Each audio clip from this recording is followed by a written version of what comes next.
Good morning, friends. I'm getting ready for the Victoria Orchid Show, which is happening this weekend. It's happening this Friday and Saturday. And this is not one of the orchids I'm bringing because I bought this at the store a while ago. I haven't bloomed this myself, but I wanted to show you what I've learned about getting orchids ready to take to an orchid show to display. In case you don't know any of these tricks of the trade, I obviously don't have all of them. I haven't been doing this forever, but I've learned some great tips from some of the other people in the orchid club that I'm in. So if you find an orchid that you like the look of, you think it has great blooms, and it has a lot of them open or most of them open, then you want to inspect the plant first to see if it has any pests. If it has, one or two, it's okay if you get rid of them with some rubbing alcohol. If it's infested, obviously don't send it because it can infest other people's orchids. So in my club, what we usually do is we wipe down the leaves of our orchids with a Clorox or some other kind of wipe like that. And we wipe the top part and the under part. Other people use rubbing alcohol on a cotton swab, to get rid of pests, but this works too. Lysol wipes work too. And so you just make sure that you get the top side and the underside of all of the different leaves. And just inspect to see if there's anything gross hiding, like scale insects or mealybugs or anything like that. So I've wiped down the leaves now, and I'm looking to see if there's any dead ones that I need to cut off, if there's any parts of dead stems that I have to cut off. You want to make the plant look tidy and presentable. The next thing to look at is the staking of any bloom spikes. So if you can go without staking, it's great to do that. It gives it a more natural look. If you do have to go with staking, then you won't want a whole bunch of weird mismatched stakes or ones that distract from the flowers. This one came with some good ones, so there's nothing I would have to do there. The next step I'm going to take is to take a cup of water with a few drops of milk in it, not too much, and I'm going to take a paper towel or a soft rag, and then I'm going to gently rub down the leaves to give it a beautiful shiny appearance. I was really skeptical about this trick before the last orchid show that I went to, but it does give the leaves a nice little shine, and it doesn't stink after. I was worried that it would smell like rotten milk, but it didn't. So I've made sure that my plant doesn't have pests. I've wiped it down preventatively. When it comes back from the show, when I pick it up, I also wipe it down with a Clorox or Lysol wipe on the leaves to make sure it hasn't picked up anything at the show, because it's going to be in close proximity to hundreds of other orchids that might have some kind of pests in there, and also there's not good air circulation, and it's usually weird air conditioning and stuff like that. So it's good to prevent it before you bring it back into your collection, because if it gets infested, then it could spread something to the rest of your orchids, which you don't want. So the next thing to look at is if you have a tag in that says what the orchid is. So I usually make sure I have 2 tags in my orchid if it's going to a show, to make sure that if one of them falls out, I absolutely have it. But when it's displayed, it's going to be hidden. It gets tucked into the pot or put under the pot or somewhere where you can't see it, so that nobody can identify whose orchid it is when it's being judged.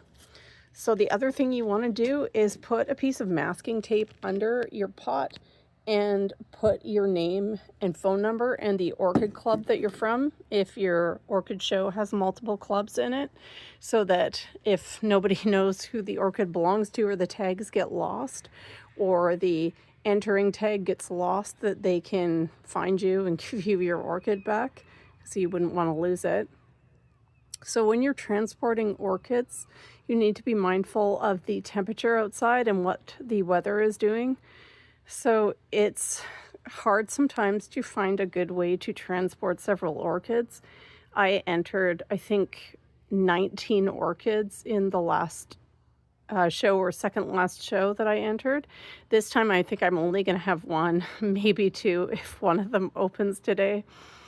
So usually what I do is find an old cardboard box or like a tote, a Rubbermaid tote, if I have several. And I will put them in there together, and I put some bubble wrap in between the orchid pots so they don't jostle around too much. Now, if it's really cold out, some of the people in my orchid club have come up with ingenious ways of shielding their orchids, like having another Rubbermaid on top. I used dry cleaning bags last time and put them over top, because this was in February and March that I was doing these last orchid shows. And you need to be mindful of like what the temperature of your car is, and if you leave it in there, how long are you leaving it in there for? And then when you go from your car into the show, is it being exposed to freezing winds or strong winds or snow or a sudden change in temperature? So you want to be careful of all that, because obviously you don't want your beautiful orchid to suddenly be damaged or drop its flowers or, break. You could have a flower spike break and then you have nothing to show. So these are all things to consider when you're doing it. And there's usually categories you have to fill out on the Orchid Show forms. Luckily, I have had the help of the president of my club to help me when I don't know what a category is. And I think the American Orchid Society also probably has some helpful stuff on there. Or maybe you can find some friend at an orchid club or whatever organization you're in to help you identify which category the different plants go in, because some of them are pretty confusing. And sometimes it's sort of close to the border of two different categories. So sometimes it's hard to know. But once you get that in, you usually fill out a form at the beginning when you're entering it, when it gets checked into the show. And the little tag gets, usually they do a handwritten tag with it that looks more attractive than the entry form one. And they'll put it with your orchid, and they'll position it in the display of your orchid club or one of the displays in the orchid show. And so then the judges will go around during judging and look at these different things so they're not identified by who owns the orchid or grows it, because it's supposed to be anonymous. Yeah, and then you take it home, and I always wipe it down after. I don't want to risk infesting my whole collection. You never know what it's going to encounter. And when you're taking it home, again, be mindful of how you're transporting it, if it's cold out, if it's windy, all those things. Got to be careful with these precious little things. But they are tougher than they look. And I thought that wiping them down with the Clorox or Lysol wipes would be damaging, and it hasn't ever damaged it when I've done it. And I've got my shine to the leaves now from wiping them down with the diluted milk. So this would be ready to go if I were to put my name on the bottom and make sure that it has a tag tucked in to identify what it is, and then fill out my entry form and then take it there. So those are the steps I would take. Maybe other people have tips they can leave in the comments of what they do when they're entering their orchids into an orchid show. And hopefully some of these suggestions might help if you didn't know them. Thanks for watching. One more thing I thought to mention. When they're in the box together, you want to make sure that the bloom spikes are pointing towards the center of the box and not out towards the edge of the box you're transporting them in. If you're sending your orchids to another show and someone else is transporting them, so that's what we did last year, to send them to a couple of the other shows, and people took our boxes and then took them to the show. And so you want to make sure they're pointing towards the center of the box and not out towards the edge. And some people even put instructions on the covering that they put over their box, like plastic wrap or whatever, that says where you should open the box from based on where they have placed different bloom spikes and stuff, because some of these things can be really big and unwieldy. Anyways, hope these tips help.